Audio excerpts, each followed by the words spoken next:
আসসালামু আলাইকুম। তারেক রহমান দেশে ফিরে এলে তাকে হত্যা করা হতে পারে। তার জীবনহানির আশঙ্কা তীব্র হচ্ছে। কেন তীব্র হচ্ছে? কারা তাকে হত্যা করবে?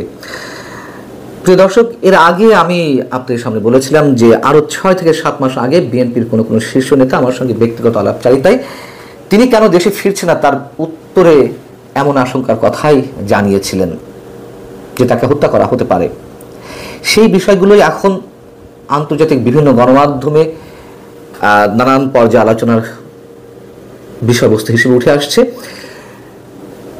লন্ডনে আমাদের প্রধান উপদেষ্টা ডক্টর মোহাম্মদ ইউনূস এবং তারেক রহমানের মধ্যে যে বৈঠক অনুষ্ঠিত হলো, মোটামুটি একটা স্বাভাবিক অবস্থায় পৌঁছেছে। তারেক রহমান দেশে ফিরে আসবেন, সেই জায়গা থেকে একটা কৌতূহল উদ্দীপনা বিএনপি নেতাকর্মীদের মধ্যে কাজ করছে।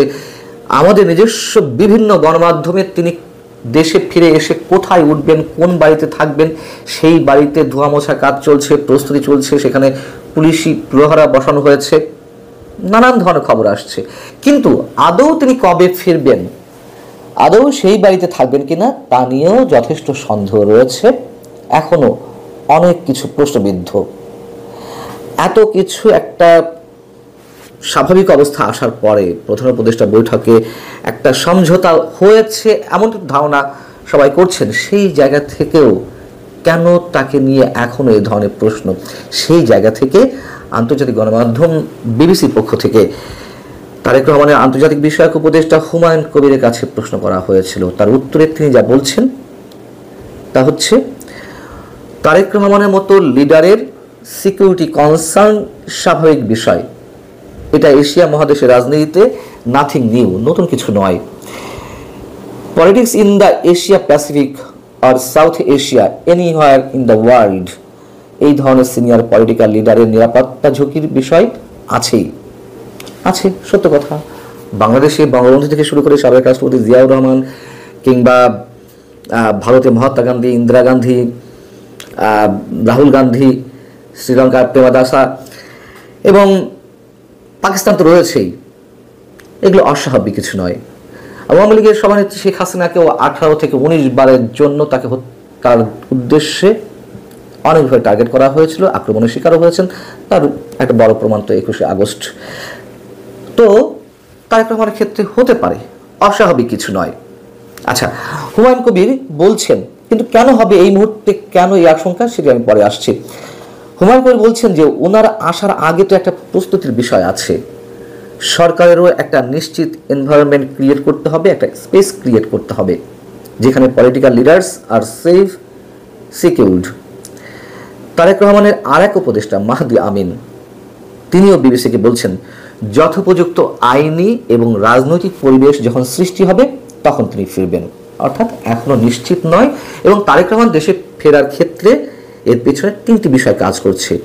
তারা দুজন যে কথাগুলো বললেন, এক হচ্ছে আইনি বিষয়, যাতে তিনি এলে আটক না হন, তাকে কারাগারে যেতে না হয়। 2 হচ্ছে রাজনৈতিক বিষয়। রাজনীতি মানে কি?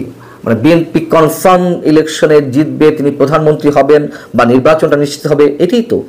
তৃতীয়ত হচ্ছে তার নিরাপত্তা, জীবনহানির যে সংখ্যা সেটি। প্রশ্ন হচ্ছে যে কারা তাকে হত্যা করবে। আমার সঙ্গে যখন কথা হচ্ছিল বিএনপির কোনো শীর্ষ নেতার আরো অনেক আগে, তারা বলছিলেন যে ভারতের কথা বলছিলেন, ভারতের গোয়েন্দা সংস্থা র তাকে হত্যা করতে পারে। এটাও অস্বাভাবিক কিছু নয়। কিন্তু সেই সময় পরিপ্রেক্ষিতে যদি আওয়ামী লীগ ক্ষমতায় থাকতো, তর্কের খাতিরে ধরে নিচ্ছি। কিন্তু এখন কেন? এখন তারেক রহমানকে সেভ করার জন্য বরং তারা আরো চেষ্টা করবে। আমার যুক্তি হচ্ছে, এই মুহূর্তে আওয়ামী লীগ তো দৃশ্যপটে নেই। সাম্প্রদায়িক শক্তির একটা বিশাল উল্লম্ফন আমরা দেখছি। একটা মৌলবাদী গোষ্ঠীর মাথাচাড়া দিয়ে ওঠার বিষয়টি আমরা খুব ভয়ঙ্করভাবে দেখছি। সেই জায়গায় তারেক রহমানের মতন লিডারশিপ না থাকলে জঙ্গিবাদ, সাম্প্রদায়িকতাবাদ কিংবা মৌলবাদ আরও বেশি মাথাচাড়া দিয়ে উঠতে পারে। এটা তো ভারত জানে। সো তাদের যে কনসার্নের বিষয়টি এই মুহূর্তে, সেটা তো নিরাপত্তা বিষয়। সীমান্ত এলাকায় বা তারা সবসময় যদি বলছে বাংলাদেশের ক্ষেত্রে সাম্প্রদায়িক শক্তির উত্থান ঘটছে, মৌলবাদী শক্তির উত্থান ঘটছে, সেই সুযোগটি তারা হতে দেবে না। বরং তারেক রহমানকে তাদের প্রয়োজন এই মুহূর্তে। সো তাদের এই যুক্তিটি বিএনপি যে শীর্ষ নেতারা আমার সামনে বলছিলেন যে তাকে হত্যা করতে পারে, এই মুহূর্তে আমার সেটি মনে হয় না। তাহলে কি জঙ্গি গোষ্ঠী তাকে হত্যা করবে?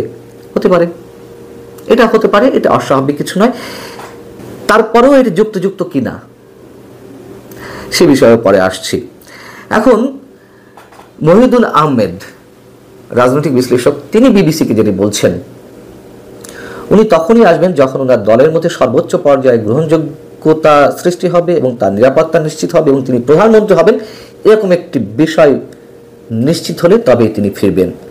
দেখা গেল একটা ইলেকশন হলো, বিএনপি ভালো করতে পারলো না বা তারেক রহমান প্রধানমন্ত্রী হতে পারলেন না, তাহলে উনি এই আরাম আয়েশের জীবন ছেড়ে আসবেন কেন, সেটা উনি হিসাব করতে পারেন। বিএনপি স্থায়ী কমিটির সদস্য আমির খসরু মাহমুদ চৌধুরী বলছেন, এই বিষয়ের সঙ্গে অর্থাৎ তারেক রহমান ফিরে আসার বিষয়ে এর সঙ্গে অনেক টেকনিক্যাল ইস্যু জড়িয়ে রয়েছে, ওইগুলো বলা যাচ্ছে না, মানে তিনি প্রকাশ করতে যাচ্ছেন না। আমাদেরকে তো সব দিক থেকে বিবেচনা করেই ওনার আসার বিষয় ঠিক করতে হবে। অনেকগুলো বিষয় থাকতে পারে এখানে, সবগুলো বিবেচনায় এনে ওনার সিদ্ধান্ত নিতে হচ্ছে। যেটা বলছিলাম, যদি এই ধরনের আশঙ্কা থাকেও, তিনটি রাজনৈতিক অনিশ্চয়তা কিংবা আইনগত অনিশ্চয়তা অথবা তার জীবন হানির সংখ্যা, তর্কের খাতিরে ধরে নিলাম যে এগুলো সবটাই রয়েছে, তারপরেও তিনি ফিরবেন না। কেন ফিরবেন না? অবশ্যই তাকে ফিরতে হবে। বাংলাদেশের এই মুহূর্তে রাজনীতির জন্য তাকে ফিরতে হবে, তার দলের জন্য তাকে ফিরতে হবে।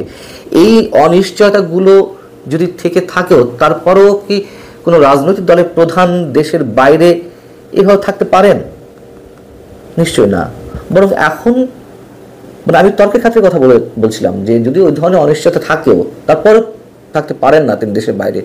আর এখন তো তার পক্ষে দেশের উর্বর ভূমি প্রস্তুত হয়ে আছে। বিএনপির সবচেয়ে বড় জনপ্রিয়তা এই মুহূর্তে, অন্তত ইলেকশনে তাদের জয়ের সম্ভাবনা বেশি রয়েছে। সেই সব বিবেচনায় কেন তিনি ফিরবেন না?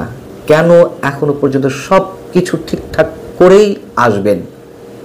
এটা তো কোনো দক্ষ বা কৌশলী বা অভিজ্ঞ কোনো রাজনীতিকের জন্য এমনটা হতে পারে না। হয়তো তিনি ফিরবেন, আমরা তেমনটাই আশা করতে পারি। আর যেটি বারবার বলা হচ্ছে যে সরকারের সঙ্গে একটা সমঝোতা বা সরকারের একটা স্পেস ক্রিয়েট করতে হবে, তাহলে আরো বড় প্রশ্ন, লন্ডন বৈঠকে তাহলে কি হলো? সত্যিই বিএনপি ট্র্যাপে পড়ল? আসসালামু আলাইকুম দর্শক, দুর্দান্ত একটা খুশির সংবাদ। সেটি হচ্ছে মানুষের এক সময়ের দীর্ঘদিনের দাবি বেতার টিভির স্বায়ত্তশাসন। সেই বিটিভি এবং বেতারকে স্বায়ত্তশাসন দেওয়ার জন্য সরকার নিশ্চয়তা দিতে যাচ্ছে এবং একটি কমিটি এর মধ্যে গঠন করা হয়েছে। কিন্তু প্রশ্ন হচ্ছে, এতে করে সাধারণ মানুষের কি বা উপকার হবে আর সরকারের বা কি ক্ষতি হবে বা লাভ হবে? যেহেতু এই মুহূর্তে দেশে 40 থেকে 42টি বেসরকারি টেলিভিশন চ্যানেল, অসংখ্য পত্রিকা, হাতে গোনা কয়েকটি ছাড়া আর সবই তো সরকারের তর্পিবাহক, সরকারের চাটকার, সরকারের দালালি করছে। এর আগের সরকারগুলোতে যেমন এই গণমাধ্যমগুলো যে আচরণ করেছে, সে একই আচরণ করছে। অতএব এত এত অসংখ্য দালালি চাটকারি গণমাধ্যমের ভিড়ে এক বিটিভি কি বলল আর না বলল, তাতে কার কি এসে যায়? তারপরে সরকার করছে, কেন করছে? সরকার দেখানোর চেষ্টা করছে যে আমরা কত স্বাধীন, অর্থাৎ অন্তর্বর্তী সরকার কতটা মিডিয়ার প্রতি উদার। এতটাই উদার, এতটাই এই সরকার গণমাধ্যমকে স্বাধীনতা দিচ্ছে যে 266 জন সাংবাদিকের বিরুদ্ধে হত্যা মামলা বা এই সংক্রান্ত অপরাধের, এই টাইপের অপরাধের বিষয়ে তাদের বিরুদ্ধে মামলা হয়েছে। এতটাই এই সরকার সাংবাদিকদের প্রতি, গণমাধ্যমের প্রতি সহানুভূতিশীল, শ্রদ্ধাশীল যে যারা আটক হয়েছেন, মাসের পর মাস কারাগারে রয়েছেন, তাদের কারো জামিন মিলছে না। এবং সমালোচনা এখনো যারা করছেন, বিভিন্ন জনের মাথার উপরে নানান ধরনের খড়গ নেমে আসছে। একটি কথা খুব জোরের সঙ্গে বলতে চাই যে 71 টিভির সাবেক ব্যবস্থাপনা পরিচালক মোজাম্মেল বাবু কিংবা সাংবাদিক শাকিল আহমেদ, ফারজানা রূপা, ভোরের কাগজের সম্পাদক, সাবেক সম্পাদক শ্যামল দত্ত সহ এই ধরনের যারা সাংবাদিক ছিলেন, তাদের বিরুদ্ধে আওয়ামী লীগের সময় আমি স্পষ্ট করে বলছি, যতটা প্রকাশ্যে তখনও এই আমি কথা বলেছিলাম এদের বিরুদ্ধে, খুব কম সংখ্যক মানুষই সম্ভবত প্রকাশ্যে বলেছিলেন। সেই আমি আবার তাদের জন্য কথা বলতে বাধ্য হচ্ছি। বিষয়টা হচ্ছে যে এই মানুষগুলো তৎকালীন আওয়ামী লীগ সরকারের দালালি করতে করেছেন নিঃসন্দেহে, চাটুকারিতা করেছেন, অনেক ধরনের অনৈতিক সুযোগ সুবিধাও নিতে পারেন। সেই সব অপরাধে আইনের যদি কোনো ধারা থাকে সংশ্লিষ্ট, তাতে তাদের শাস্তি হতে পারে, অনেক বিষয় থাকতে পারে। আচ্ছা, ধরে নিলাম তর্কের খাতিরে যে হত্যা করেছেন, যা এই সরকার নাটক করে সাজিয়েছে, হত্যা মামলার আসামির জামিন হবে না? জামিন পাওয়া তো যে কোনো মানুষের বলতে গেলে সাংবিধানিক অধিকার, মৌলিক অধিকারের মধ্যে পড়ে। বিচার না হওয়া পর্যন্ত জামিনটা তো তার পাওয়ার কথা, কিন্তু মিলছে না। শুধু সাংবাদিক কেন, আওয়ামী লীগের অসংখ্য নেতাকর্মী যারা এ ধরনের মামলার শিকার হয়ে আদালত কারাগারে রয়েছেন, তাদের জামিন তো অনেকের মিলছে না। এমনকি যারা পলাতক অবস্থায় রয়েছেন, তারা জামিন পাওয়ার জন্য আদালতের দ্বারস্থ হতে পারছেন না ভয়ে, কারণ যদি তাদেরকে আটকে দেওয়া হয়, এমন অসংখ্য আওয়ামী লীগের নেতাকর্মী রয়েছেন। এবং একই সঙ্গে আমরা প্রহসনের নির্বাচন বলি আর যাই বলি না কেন, সেই সব নির্বাচনে যারা সংসদ সদস্য ছিলেন, তাদের অনেকেও এইভাবে ফেরারি হয়ে ঘুরে বেড়াচ্ছেন। বিষয়টা হচ্ছে যে নতুন করে আমাদের সামনে যে একের পর এক দৃষ্টান্ত উপস্থাপন করা হচ্ছে বা উপস্থাপিত হচ্ছে, রংপুর বিশ্ববিদ্যালয়ের সাবেক উপাচার্য ডক্টর নাজমুল আহসান কলিমুল্লাহ, জানিপপের প্রতিষ্ঠাতা চেয়ারম্যান, তার বিরুদ্ধে দুদক একটি মামলা করলো দুদিন আগে। যে কারোর বিরুদ্ধে যে কোনো অভিযোগ থাকতেই পারে এবং আইনগত প্রক্রিয়া অবলম্বন করা যেতেই পারে, সে বিষয়ে নিশ্চয়ই আমাদের কিছু বলার নেই। কিন্তু যে মামলাটি 2021 সালের হঠাৎ করে 4 বছর পর এসে বা এই সরকারের সময় 10 মাস পরে এসে অধ্যাপক কলিমুল্লাহর বিরুদ্ধে কেন মামলা হলো? তিনি সরকারের সমালোচনা করছেন, খুব কঠোর ভাষায় বিভিন্ন দিক দিয়ে সমালোচনা করছেন, এবং তিনি নিজেই বলেছেন যে তার বিরুদ্ধে ডক্টর ইউনূস নিজের তার ইশারায় এই মামলা দেওয়া হয়েছে। একজন ইউটিউবার সাম্প্রতিক সময় আলোচনায় এসেছেন, এস এ সাব্বির, তার বিরুদ্ধে মামলা হয়েছে, তিনি জেলে আছেন, জানা গেল 2 মাস পর, গত এপ্রিলের 4 বা 5 তারিখে তাকে আটক করা হয়েছে। সেটি জানা গেল মাত্র কয়েকদিন আগে। এটা কি গুমের পর্যায়ে পড়ে না? গুমের যে আন্তর্জাতিক সংজ্ঞা, সেটি পর্যায়ে পড়ে না? কাউকে আটক করার সঙ্গে সঙ্গে তো নিশ্চয়ই তার পরিবারকে অবহিত করতে হবে। তার পরিবারকে অবহিত করার পর তার যে আইনগত প্রক্রিয়া, যেটুকু পাওয়ার রাইটস তার আছে, পরিবার সেটি করবে। কেন 2 মাসের মধ্যে জানানো হলো না? এবং এই এস এ সাব্বিরকে নাকি জামিন দেওয়ার পরপরে আবারও তাকে আটক করা হয়েছে। তার বিরুদ্ধে অভিযোগ তিনি গুজব ছড়িয়েছেন। আমি ধরে নিলাম তর্কের খাতিরে যে গুজব ছড়িয়েছেন। হত্যা মামলার আসামির যদি জামিন পাওয়ার অধিকার থাকে, যদি এখন অনেকের ক্ষেত্রে তা মিলছে না, গুজব ছড়িয়েছেন, ডিজিটাল নিরাপত্তা আইন বা ইত্যাদি ইত্যাদি যেসব আইন রয়েছে সেই সব আইনের ধারা যদি কাউকে আটক করা হয়েও থাকে, জামিন মিলবে না, এটা কেমন কথা? এবং এই সরকার এতটাই স্বাধীন, বলা হচ্ছে যে কোনো সরকারের সময়, ইতিহাসের যে কোনো সময়ের তুলনায় এই সরকার গণমাধ্যমকে, সাংবাদিকদেরকে অনেক বেশি স্বাধীনতা দিচ্ছে। এবং আমরা যারা কথা বলছি তাদের দিকে আঙুল উঁচিয়ে বলা হচ্ছে, এই তো কথা বলা হচ্ছে, কথা নাকি বলা যায় না। আরে এই সব শব্দ তো আওয়ামী লীগও বলতো। আওয়ামী লীগ বলতো যে আমরা এত মিডিয়ার পারমিশন দিয়েছি, মানুষ টক সাথে কথা বলছে, এ করছে সে করছে। তারপরেও তো আমরা দেখেছি আওয়ামী লীগের সময় কি ধরনের আচরণ গণমাধ্যমের প্রতি। এবং 2014 নির্বাচন আগে আমি নিজে সাক্ষী, টক শোতে গেস্ট আসার কথা বিএনপির, আসছে না ভয়ে, অথবা কেউ এসেছেন, তাকে টক শো শেষে টেলিভিশন স্টেশন থেকে নামার পরপরই তাকে ডিবির লোকেরা আটক করে নিয়ে গেছেন। হয়েছে তো, এগুলোও সত্য। তাহলে ওই সরকার ফ্যাসিস্ট হয়ে থাকলে এই সরকার কি? তাহলে তখন জামিন মিলেছে কোনো কোনো ক্ষেত্রে, সাংবাদিকদের অন্তত। এখন কি হচ্ছে? এবং আমার মনে হয় কি খাতা কলমে হিসেব কষে দেখিয়ে দেওয়া যাবে। অন্যান্য সরকার, শুধু আওয়ামী লীগ নয়, প্রতিটি সরকারই তো পুঁজিবাদী ব্যবস্থায় দেশের গণমাধ্যমের টুটি চেপে ধরতে চায়, সাংবাদিকদের গলা টিপে ধরতে চায়, এবং তার জন্য নানান ধরনের রাষ্ট্রযন্ত্র ব্যবহার করা হয়। কিন্তু বর্তমান অন্তর্বর্তী সরকার, ডক্টর ইউনূস সরকার ইতিহাস হয়ে থাকবেন। কেন? ওগুলো তো রাজনৈতিক সরকার, পুঁজিবাদী সমাজ ব্যবস্থা, রাজনৈতিক সরকারগুলো এগুলো করবেই, এটা স্বাভাবিকভাবে ধরে নিয়েছে আমরা, যদিও কোনোভাবে সমর্থন করতে পারি না। কিন্তু একটা অন্তর্বর্তী তত্ত্বাবধায়ক বা নির্দলীয় সরকার কিভাবে এ ধরনের আচরণ করতে পারে, সেদিক থেকে নিশ্চয়ই দেশে ডক্টর মোহাম্মদ ইউনূস সরকার ইতিহাস হয়ে থাকবে। রিপোর্টার্স উইদাউট বর্ডার্স, ফ্রান্স ভিত্তিক আন্তর্জাতিক সংস্থা, গণমাধ্যম ভিত্তিক,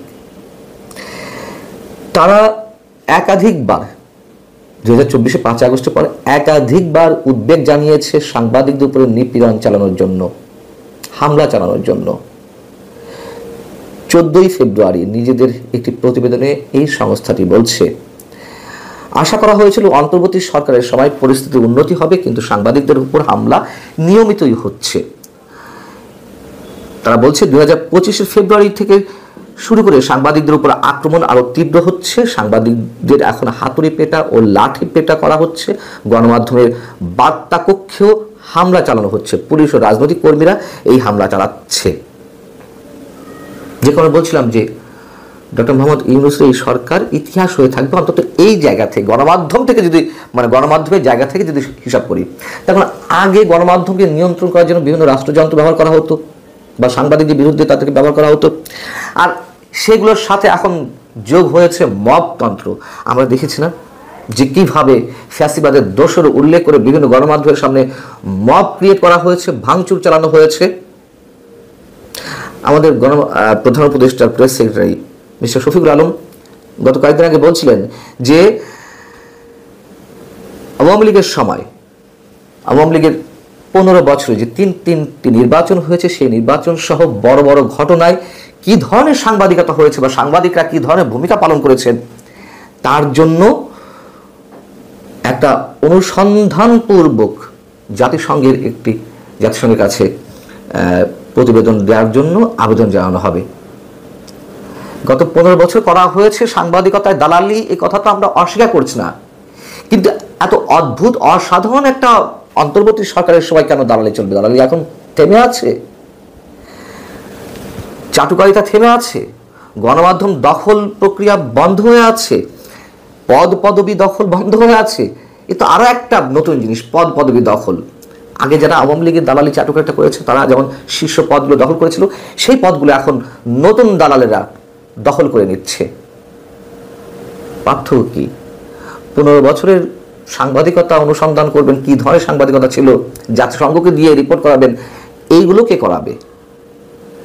এবং যারা বলছেন যে আমরা যারা কথা বলছি যে এই যে স্বাধীনতা, আমরা যারা কথা বলছি তারা এর আগেও কথা বলেছি, এখনো বলার চেষ্টা করছি।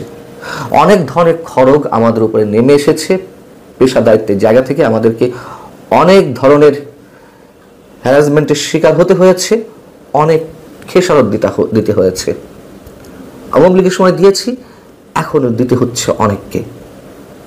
তথ্য প্রমাণ হাজির করব।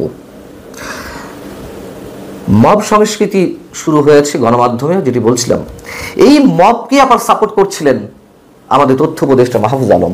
যেমন তিনি গত কয়েকদিন আগে একটি অনুষ্ঠানে বলছিলেন, কয়েকটি পত্রিকা এখনো জুলাই অভ্যুত্থান লেখে না, তারা লেখে জুলাই আন্দোলন, তারা বলে না জুলাই অভ্যুত্থানের সরকার বা বর্তমান সরকারকে বলে না।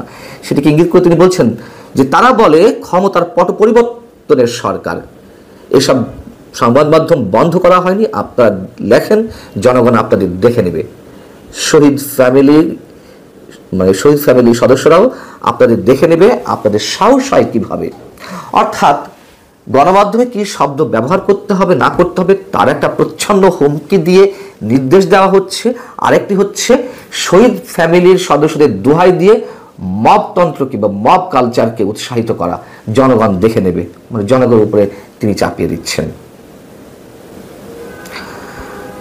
দেখবো আরো অনেক কিছু, আমাদের সহ্য করতে হবে অনেক কিছু, কিন্তু এগুলো কোনোটির জন্যই, কারোর জন্যই কোনো ভালো ইঙ্গিত নয়।